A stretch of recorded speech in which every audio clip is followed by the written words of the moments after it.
Hello and welcome along to this week's episode. They've been doing it all day, sir. Origin selections are in. Let's get stuck in. How's your week been, mate? Hectic. Hectic. It has been hectic. Buying a house is a lot more stressful. It shouldn't have been this stressful, but it seems like people have made it this stressful. And I've been spending the last few days rushing around, trying to get signatures, trying to get documents certified, and it's, just been carnage. Carnage. It's meant to all happen this Friday, and I hope it does, but we'll see. It's just, honestly, it feels like it's taken up my last week. It feels like everything I've been thinking about. And I can't really remember what I've done over the last week because it's been that chaotic, but enough of my troubles. How's your week been? Yeah, it's been good, mate. It's been good. I didn't do anything on over the weekend. It was very chill. I tell a lie. I spent nearly 4 hours cleaning the barbecue. That was fun. Have you neglected it? Is that why it took so long? I've neglected like the roof and stuff of the barbecue. So like the base tray and everything, I do clean out, and I've given it like the hot plate and the grill. We do clean. Yeah. It's just that was absolute utter filth. So I had the old oven cleaner on it, did about 2 or 3 rounds. Yeah. Nearly spotless. And I was like, I've been going at this forever. I'm not going anymore. You got to look up. I say this all the time. It pays to look after stuff. Massively. 100%. Massively. And you've got to put a lot of elbow grease into a barbecue, especially looking after it. And what did we do? 4 hours worth of cleaning, and we made burgers straight on it. And you've just got to do it. You've got to do it. Otherwise, you just never use it again. It's the same with pots and pans. Like most pans should stay non-stick for a significant amount of time. But if you don't clean it right, then all those oils and fats, they just get cooked onto it, and then you lose your non-stick. So yeah, we went on a massive non-stick binge. We've got rid of all our non-stick stuff. We're all Hexclad or whatever it is. No, not even that. We're stainless steel. Stainless steel. Yeah. There's this new... What boring chat this is. No, this is horrendous. This is absolutely horrendous. There's this new, I can't remember the name of the company. It's this Hexclad stuff, but it hasn't got any coating on it. And it's chemical free, and it's this new bollocks technology that is metal resistant. Yeah. I've been tempted to look into getting some pans, but Scampan, the Scandinavians, it's solid, absolutely brilliant. But the thing is, you got to heat them up until the water's dancing, and then that's when you know. It's old mate on TikTok, innit? Yeah. When he's like teaches you how to cook with stainless. Honestly, like, revelation. Yeah, but again, you don't look after it. Then everything's going to be sticking to it from then on. But big week this week. Huge. Origin selection. Yep. Some interesting choices by Laurie Daly. And we'll go through them quickly in a bit. I looked through that team that I sent through to the group the other day. And I wasn't far off. Like, I had Angus Crichton in instead of Hudson Young, but I had Hudson Young on the bench, I had Terrell May on the bench. It was mainly the bench spots that I didn't get right. But big man Ola Kawatu starting. But the fullback one I did get right. Yeah, and Teddy. Do you reckon it's the right choice? I reckon leading into this weekend, yes. But with last weekend, sorry, yes. But with neither really Teddy or Edwards performing over the weekend, they both had very quiet performances. A few errors in both as well. Yeah, I think Edwards, rightly so, should feel hard done by. But then you've got to look at it. How many Panthers players is too many Panthers players to sort of spoil the team. I really do believe there is something in that. If you have too many players from one team, they very much try and then start playing their own way. Yeah, and you have to, especially with representative, you've got to have your own stamp on how you're going to play. Yeah, and too many sort of speaking and going, "Oh no, we'll do it this way." It can sort of upset the apple cart in that sense, but. Teddy needs to perform game one. He needs to put in a shift. I reckon he needs to clear 200 metres. Needs to be catching anything in the air because he's going to have to do a lot of aerial work, especially with Kohler and Potato picked on the bench on the wings. So it's going to be I think all eyes are going to be on him for game one. I agree. I think it's the right choice. The only concern is, and this I suppose. What happens if something happens to Tedesco? Who covers it fullback? Kohler. Do you have Kohler go back there? But then we're talking about high ball pressure, and as we've seen at Manly, he's not the greatest under the high ball. And you have Sam Walker kicking the ball up there, giving it the big one. But Tedesco's definitely better defensively. when it comes to size and physicality. Like, don't get me wrong, Dylan Edwards has made some incredible tackles back there. But it seems to me with selecting Toto and especially Kola on the wing, it's like there's going to be just explosive plays and trying to score out of opportunity rather than structure. But there's going to be a lot of power coming out of defensive sets as well. So I was thinking about this the other day. One thing that Kola and Toto bring is when they're back in their 20 and they're taking the first hit ups while the forwards are coming back, the two of them can earn big meters. Yeah. And I think that's not probably bad thinking a bit with it, because if the forwards are shattered and you need to get 10, 20 meters to get away from your own line, I think Tayo and Kola are able to do that. I do think what Kola's done over the last, 4 weeks has made... look, if Latrell Mitchell is fit, does Kola start on the wing? I'm not too sure, but then who would go outside of him? Would Crichton move to the wing? Crichton? I don't know. I don't think Staggs is a winger. I think Crichton would move to the wing. But then I just think one person that has missed out massively from this, obviously apart from Dylan Edwards, is Josh Adokar, because he's got the same pace as Kola.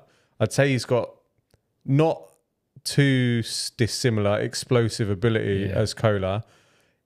It's just interesting that I think they've just picked Kola on form, which is what Laurie Daly... Which is what you need to do. Said he was going to do. But the other one, this is the one that is massively hard done by, because of the amount of tries he scored, is Thomas Jenkins not getting picked. But I do think for that reason of what you've just said, being able to run the ball powerfully, I think that's why it would have been Kola or Adokar over Jenkins. But... another person that I thought was unfairly done by is some of the forward selections. Yeah, huge. Like Terrell May, I don't know what he's got to do to get an Origin jersey, but also the bigger one is Jackson Ford. I don't know how he's missed out. He's scoring regularly. He's a powerhouse. The Warriors, I believe, have the best forward pack in the competition as an all-round unit. And how he's not been selected alongside Mitch Barnett, I don't know. I don't know what else he's going to do. You could bring him. I was listening earlier. He's actually started more first grade games at second row than he has at a prop. Yeah, and he would have been good cover for your second rows, because you're looking at the bench. You've got 2 9s there in Cam Murray and Victor Radley. So or you got Locke in Paul Murray. But I don't really know if Olakau'atu or Hudson Young go down. Where does that sort of reshuffle happen? Who comes in? Does Cam Murray come into the second row? I reckon Radley. That's what Radley's been picked for, isn't it? To go there. Utility. Yeah, it's interesting though, in that this has all come because of those eligibility rules as well. They changed the eligibility rules for Noah Blake. Victor Radley's been able to come in. They're the two kind of big names that have benefited from this, and there's some older selection ruled New South Wales players that you'd be like, you would have been picked this year had it been for that. I don't know how I feel about the series at the moment. It feels like, because there's so many players that have been lost through injury, I'm a bit like, I hope it is as electric as it can be. I'm just like, not having Payne Haas is a big one. It's always great to see the big man, but also Keon Kaloamatangi hasn't been picked either, which is he's had quite a quiet one with the Rabbitohs, really, hasn't he? Everything's been around that left edge with Fafita. Well, I know Fafita's been out a while now, but Mitchell and Johnson have been getting a lot more of the plaudits. That the middle hasn't really hasn't shone that in too much light. And then you to be fair, you go and look at the Queensland team, like Reece Walsh not in there, which is quite a big shot over Kalen Ponga. To be fair, Ponga has had a class season. So when he's been fit, they've lost the likes of Xavier Coates on the wing, where you've got Salem Cobbo, who's starting to hit form at the right time. I reckon he's going to be an issue, which is that, again, my only quite with having such small wingers is big bodies. He's a big body, and I remember the first Origin I watched, he absolutely ripped it up on the wing. I'm not too fussed about Jojo Fafita. No. I'm just don't get me wrong. Weekend. Yeah, I'm glad he's not playing against Manly. But if you put him in on Origin stage, look, we could say this, and look what happened to Robert Toyer last year. He actually ripped it up, didn't he? Absolutely ripped it up, and he was more than ready for it. But yeah, I do believe that Kohler's going to have his hands full with Cobbo. Yeah. But whose spine? If we had to like rank spines, who's got the better spine? So we got what? We got Grant, Walker, Munster, and Ponga. Or Tedesco, Moses, Cleary, and Reece Robson. They're both pretty good. Yeah. Well, it depends what Nathan Cleary you get. This is going to be a massive rogue comment, but I was just thinking about it just because of the great form he's been in. How far do you think Luke Brooks was away in the halves? Give it a rest. No, genuine question. Nah, he was miles away. Like, surely that wasn't even a name that came into consideration. Like, don't get me wrong, he's performed really well over the last few weeks. So you've got probably Luai and Strange ahead of him. Yeah. Who else? It's a very valid point. But those two, I think, are. But then Luai's done nothing. You say this now, like Jerome Luai hasn't actually done much over the last couple of weeks. I know it's an absolute. Jerome Huai, I said at the weekend. I know it's an absolute rogue comment, but like with form, if you just want someone to go about the business and take the pressure off the 7, he's been performing, especially since. And look what we've done against the Panthers as well. Like he was after it against the Panthers, and that you can't compare the two intensities of a standard NRL game against that. But I just you know, it's not. Look. Now that you've highlighted it, yeah, I don't know who I'd put above. There we go. Luke Brooks being what, fourth selection, 4th or 5th selection, yeah, as backup, but. Yeah, Luai doesn't get picked. I don't think he's done enough. No, he's been injured for a bit. Like start of the season, had they have carried on in that vein, I think we might have been having a different conversation. But he hasn't done enough, I don't think. I'm just trying to think if there's been any other controversies picked in the team. It feels, I don't know, like they're going to go into camp, see how it goes, see if the media can get it hyped. Obviously, Queenslanders are where they want to be. $2 something outsiders. Yeah, they'll have been the outsiders. But New South Wales don't get Origin, and we'll see what happens. We'll be there next week. But yeah, just as a reminder, hit that subscribe button. We got one more subscriber, I think, from last week, or 2 more actually. Some of the shorts that we put out, we got some subscribers from. So yeah, hit that subscribe button. Trying to push it out to as many rugby league fans as we can. But yeah, it's let's get into Magic Round. Yes, let's get stuck in. First question I'm going to talk about though. Yep. Do you feel it was magic?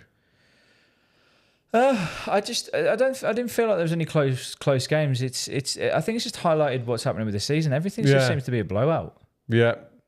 I agree. I was listening, but I'm watching the games, but I don't understand how though. Yeah, it's not the 6 again rule. Like people, that's just changed the game as in the way people are playing it. Like ruck speed's getting faster, players are getting tired.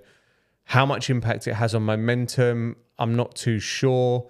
But what is it that is the contributing factor to? I mean, is it inability to? Is there not as much as a focus on defense? Is it focus on attack? Is it errors, injuries? There's so many factors that go into it, and the metrics that the NRL will look at is ball in play time has gone up, ruck speed has gone down. Is it as entertaining for the fans? But it also seems like when a team gets behind, their heads drop, and it just doesn't seem to be the building. Well, we've had some incredible comebacks this season as well, to bring games really close, and. Like I don't understand it because we'll talk about it in a moment. But there was times when the Tigers' defense was really shutting down Manly, and Manly couldn't do anything.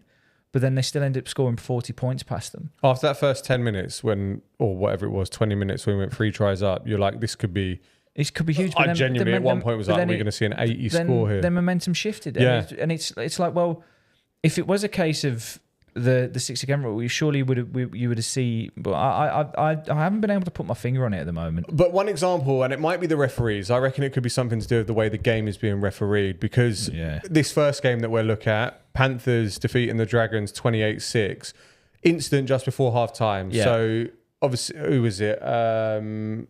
Cook kicks the ball through. Toto gets fingers on the ball, and he kicks it out of his hands. Now, what I heard the ref say was he had possession of the ball. Okay. Absolute bollocks. Like his fingers literally had touched the ball. There's no, if he, look, I'm thinking about things as I'm speaking now. If he was over the try line and done that, technically he has control of the ball. If he's got downward force on it. I reckon it's more like it's like the goalkeepers in football. As soon as you have you're touching the ball, you're in control of the ball because you've got to think about it. There needs to be a line just from a safety point of view. Yeah, it's like if you need to have a secure line. So if it is as soon as you touch the ball, it's you've got possession of the ball, and then someone can't kick it out of your hands. But if you look at it, like it's he just touched it and he kicked it out. This is gonna like it's interpretation. If he had have applied pressure to the ball and like fully had a grip on it, then maybe. But the thing is, if Cook had then stopped, had a tackle, and then another set, and then they'd have scored another play, and they'd have scored off that wouldn't have been reviewed. Yeah. Well, it was Toto. Toto got the ball. So, but.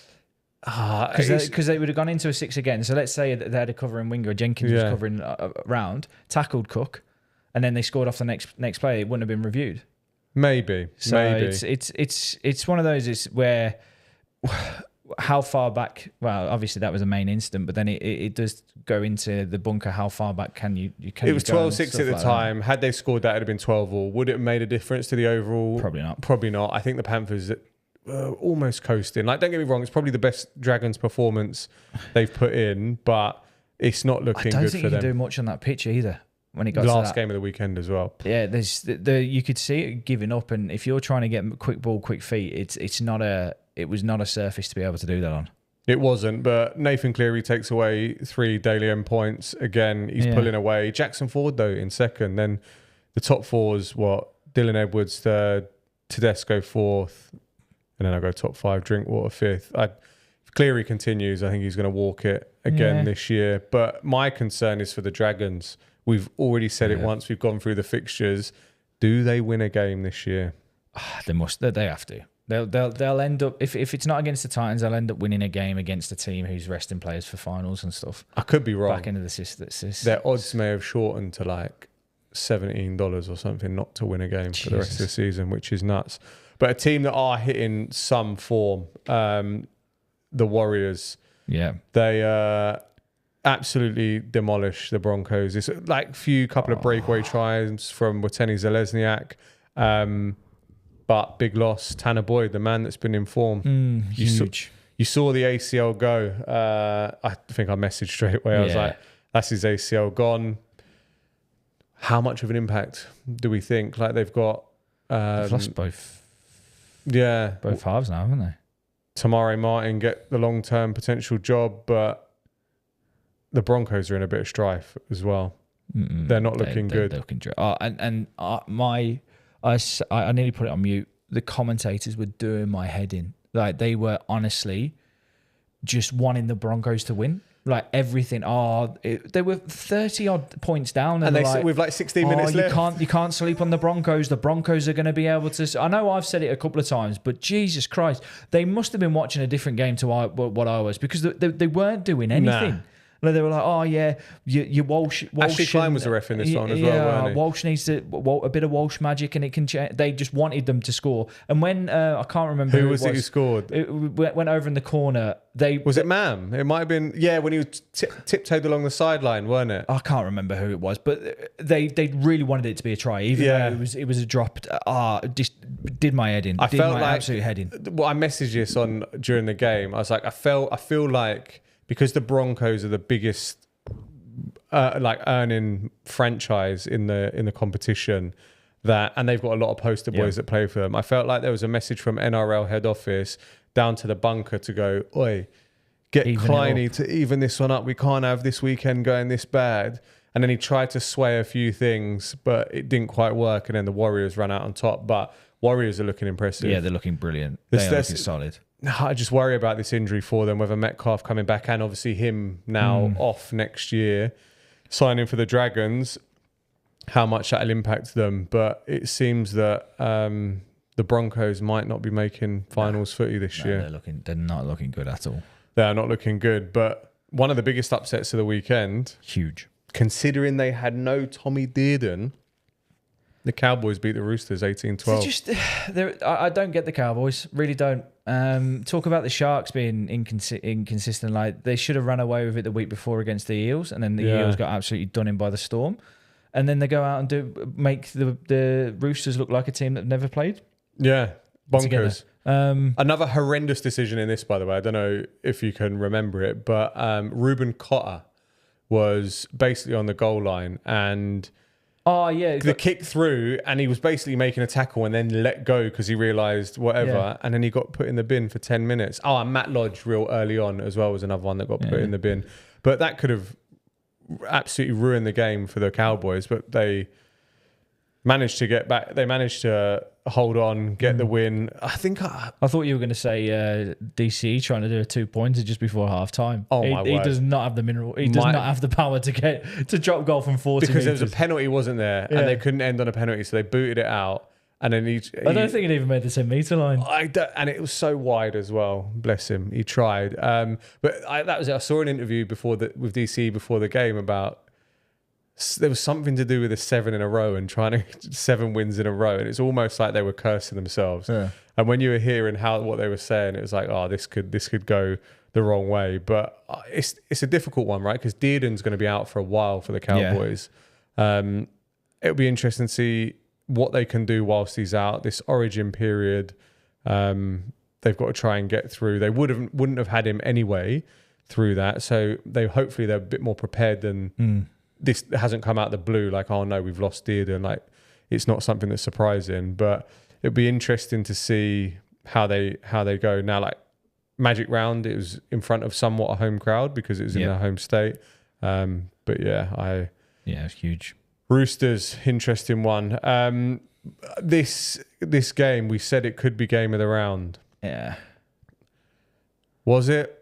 I was a bit disappointed in it, to be honest. Yeah, I don't think the Rabbitohs turned up. No, they were so far off it, and it's such a shame. I thought it was going to be tries galore. I thought it was going to be a very end-to-end game. But the Dolphins just got a hold of it and just dominated for the game. It reminded me, it was very similar to how they did the Storm in a couple of weeks before as well, where they just got a hold of the game and just didn't let anyone have any sort of momentum, and that's what they did in this as well. But the fact that Latrell came off early, I know it was only 8 minutes early, like it wasn't, but it shows that he wasn't 100%. The fact he's off kicking duties, he got taken off 8 minutes early. He's out of Origin squads. There's they've got now starting to get a few injuries. White and broken arm, Fafita are out injured. Alex Johnson not playing. It'd be interesting to see how long they can keep it up now that they've got those injuries. If they go through this next 4 to 6 weeks with a couple of wins, holding it together, and then they get players back, I think they'll be in a good position come the back end of the season. But a team that are ready, I think, and building week on week. I mean, the Dolphins just look like they're getting stronger. Yeah. Like when they have everyone fit. They're a really nice team to watch as well. They are. It's annoying because you want to hate them, but I feel like you can't. I don't really. I've got no angst. It's because they got Herbie Farnworth playing with them. And Morgan Knowles as well. Yeah, Farnworth, sexiest man in the NRL. He's a good-looking boy. He is a good-looking boy. Decent rig on him as well. But he had a day, 173 metres. Jeez. If they keep this up, they're finals bound, first time in their history. Yeah, and they've got so many strike weapons as well that I wouldn't like to meet. I wouldn't like to meet them. No. In the finals, this game, Titans versus Knights. The Knights just look. I don't know. They look like they could be a serious threat. Proper outsiders, don't they? They do. Like, we talk about dark horses. The Knights are the ones that you go. It's their backline. Their backline is good. It's good. Like, it's such a Dom good Young's backline. looking like he's back home. Yeah. Finishing. Marju, all right, he might have. I think he had two breakaways in which he could have scored the first one, but got caught. So maybe the pace ain't 100% there. But like, he just reads the game so well. Titans, I thought they would do better. They, I don't know, would just look sloppy, making a lot of errors. When you look at their spine though, is it up there? Oh, it's good. But you look at Fletcher Sharp coming in at centre, and he ends up going on and scoring 2 tries. It's mad how they can lose Brabham Best, but then Sharp comes in and still puts in a performance that probably Best would have been proud of. And then you've got the back four, essentially, other than Pong, who's scoring tries. Gagai, a man that's on the retirement tour. Yeah. What a great thing to do. Like, it's my last year, I'm just going to get everyone's jerseys. Yeah. And people are now buying into it, and like they're having photos at the end of the game. They want to exchange jerseys with him. It's such a good thing to do. Interesting stat that Titans haven't won at Magic Round history. Jesus. Don't know how true it is, but it got spat out to me. So I was like, right, let's put it in. There we go. And they're again, like a team that are struggling a little bit. They're in free fall. Like, they're lucky that I feel they're lucky that the Dragons are so bad. Yeah. Because on current form, I'd say definitely. Yeah. They could be very dangerously at that bottom. When we looked at the fixtures, I think we identified that the Titans, Dragons play Titans twice. Yeah. And they're the only two games that they might sneak a win in. So we'll see. It's up to the Titans to determine whether the Dragons go winless for the year. But let's get on to the game of the round. Yes, of course. Let's get on to the game of the round. The Manly Sea Eagles, absolutely talented. It was never in doubt. Never in doubt. It was never in doubt. Never in doubt. 46-18. Kieran Foran has got them humming. Yeah. Sort of questions being asked now. I'm going to take it one step further than top four contenders. Are we genuine Premiership contenders? Yeah, 100%. Like you look back at that one loss against the Panthers, went toe to toe with the Panthers with a brand new half coming in, without Turbo, Kohler at fullback, losing Kobe Hetherington in the first couple of minutes. Yep. So that was three major blows right there in the game, and you lose by 2 points by a team that have been battering everyone else. I think that's what you've got to look at more than any other team. I think it's our defensive capabilities. It's ridiculous. So shocked. You look at some of the stats at the weekend, right? Manly put up the stats of Faulalo got 268 metres. Oh, he's looking so good back there. Olakwatu got 265 metres, and Hopawati got 251 metres. That's 750 metres off three geezers. That's phenomenal. But then you look at the flip side of that, of the average points conceded in the last 6 games since Foran's taken over, and it's 14.9 or something like that, which three tries, trying a conversion penalty, whatever way you want to look at it. It's absolutely unbelievable that we're limiting teams that in a season where teams seem to be scoring for fun, they're not scoring for fun against Manly. And that just shows what you look at Cowboys. Yeah. Stopped them to, I think it was 6 points, wasn't it?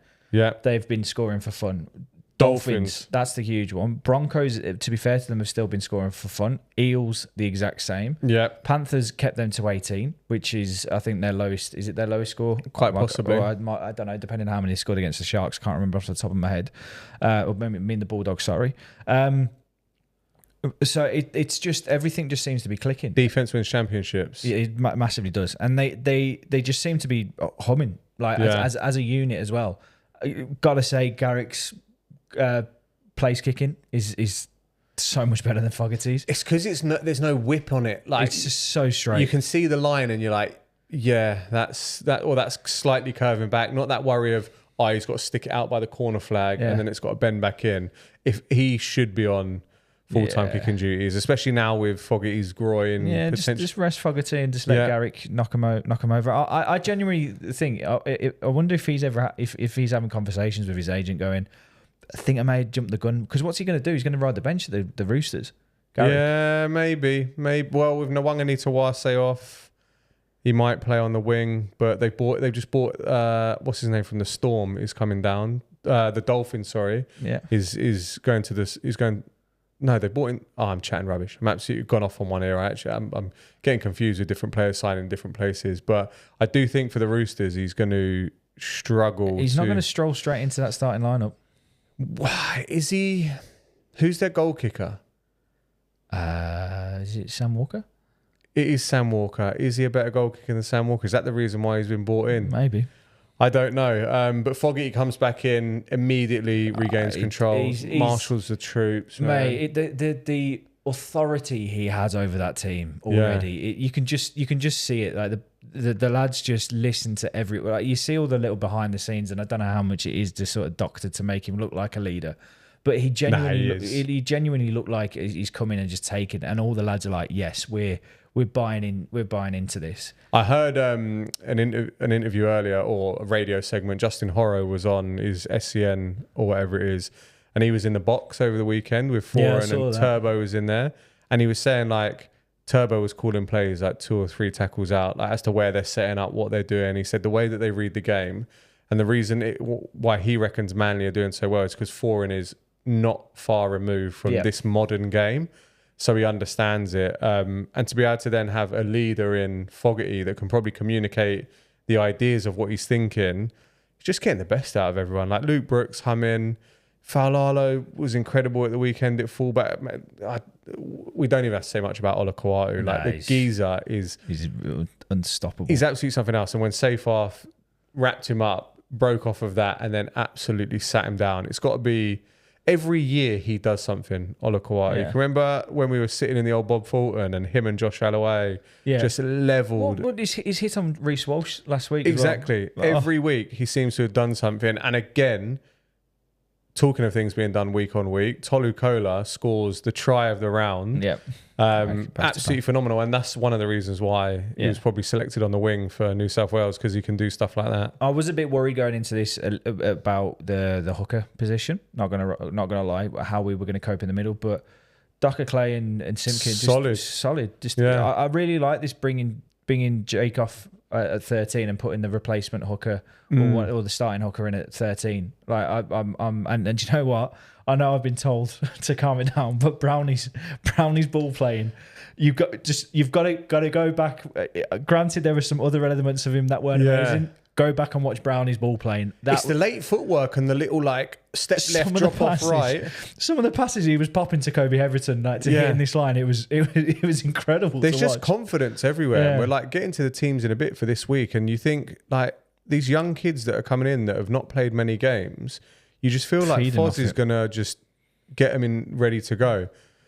But enough of Glazing Manly and like how much we are going to romp home to the title. Like Penrith, best watch out. They ain't getting like old Ivan's getting sent off with a runners-up medal. I'm telling you, I heard it here first. Anyway, 2 more games left to go through. Sharks versus Bulldogs. I worry for the Bulldogs. Yeah, I really worry for them. They've got absolutely nothing. And you know what? The more I watch it, the more I think that Lockie Galvin is taking a lot of slack for no reason. He is the only one that is organising anything or trying to get that back line moving. He's directing traffic. He's playing both sides of the field. He's trying to create something, but nothing's coming from anywhere else. And like defensively as well, they just look terrible. Like they were going through with ease. The Sharks were going through with ease at the weekend, and one player that I said has done well for the Sharks, Mulatalo's back, and he didn't even look like he'd been out. Like he'd been out for 9 months or 8 months with an ACL injury, and you would never have picked it.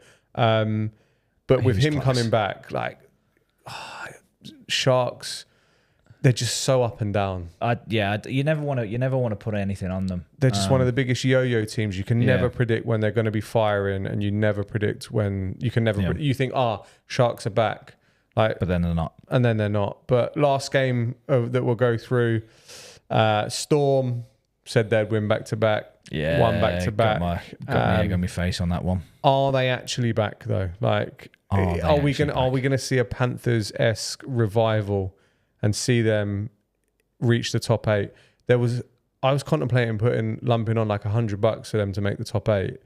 But it was they were like $3 something or $4 something to make the top 8, and it was out like highlighted how many players they lose in Origin, like the key players that they lose in Origin. So they're losing Grant and Munster now. Yeah, which is huge. And there were some other things that came up as well that made you think like, ooh, yeah, I don't know whether they are. They've got to win 12 of their last however many games. So I didn't lump on, but I think they're ones to watch. Yeah, I think if they make the 8 and they're in there come September, you can never rule them out. Mm-hmm. But I don't know. Yeah. And Eels, just outclassed. I've got egg on my face, and I'm quite happy to wear that because if it had gone the other way, I'd have been sat here quite smug.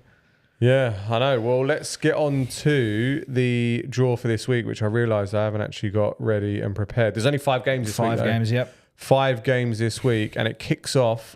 Oh, I thought it was a Friday night start. It's not. It's Thursday. Thursday, 7:50 kickoff. We are at the GIO Stadium in Canberra. We have the Raiders at $1.95 against the Dolphins at $1.89. I am going to go. I'm going to go for the Raiders on this one. Ooh. At home, because you look at who the Dolphins have lost. I think the Raiders just pick it, and I've got the better side of the draw. 2 huge outs for there's a fair few huge outs for them, but I think Plath and Tommy Flegler, physical, their big losses. Obviously the hammer, Nicarima made a difference when he come back into the squad after being out, and Cobbo is just a big boy. Yeah. I'm not too sure. Because can you remember actually this was the game last year at the start of the season where the Dolphins, where there was the floods and they weren't going to come down and they didn't know what to do. It was against the Raiders. I don't know why I randomly remembered that. And they did actually lose, but I think they're going to lose again. I'm going to pick the Raiders in this one. And then we've got the only kickoff on the Friday, which is the lovely 8 o'clock kickoff at the Accor Stadium. Oh, why? We've got the $1.73 Bulldogs against the $2.11 Melbourne Storm. And I think these odds do reflect this game, actually. It's an interesting one. I say that a lot, but isn't Crichton the only one that's been selected? Yeah. So the Bulldogs are somewhat at full strength, right? Without Crichton, who I don't think has been performing the best. They do have Carraz back on the wing. Sherry has been all right. Have the Storm lost too many players? I think they've lost their key players, which I think he's saying Harry I'm Grant. Going to be going.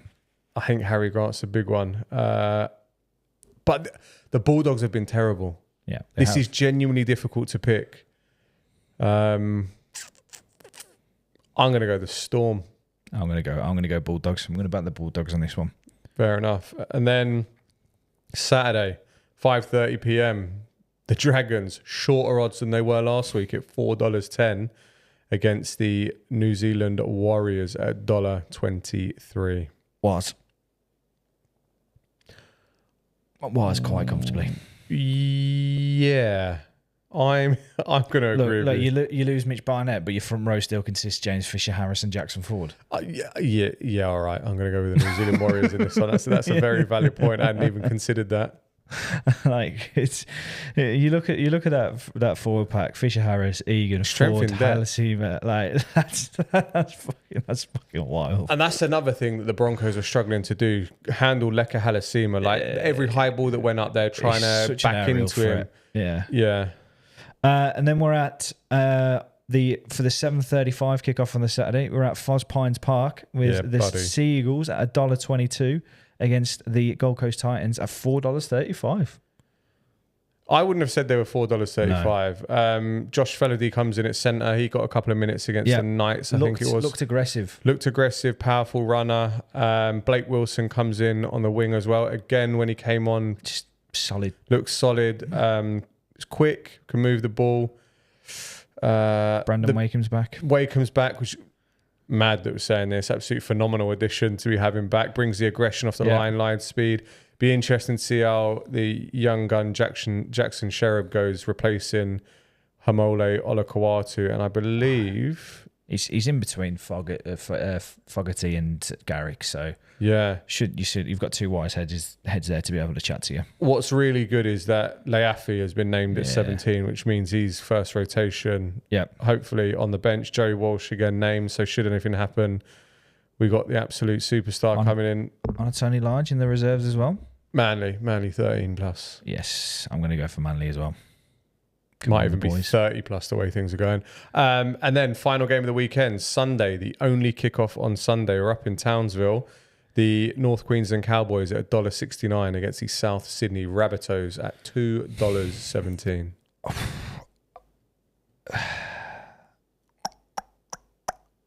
to go to the Cowboys. Going to go to the Cowboys. There's a lot of players. Some of Lolo's back as well. Yeah. I've got to look through the Rabbitohs lineup to get a better understanding of where I'm going to go with this one. After their performance last week, I think I can't back the Rabbitohs. I'm going to have to go for the Cowboys as well. There we go. And that's it. 5 games this weekend. But next week, we are going to be going to Origin. So this time next week, we'll get together our Origin preview. Yep. See how it goes. We should review our State of Origin beers and see if any have changed. See if there's been any new additions that have come up. But no, I don't think they would have. But remember, hit that subscribe button and we'll catch you in the next one. See you later.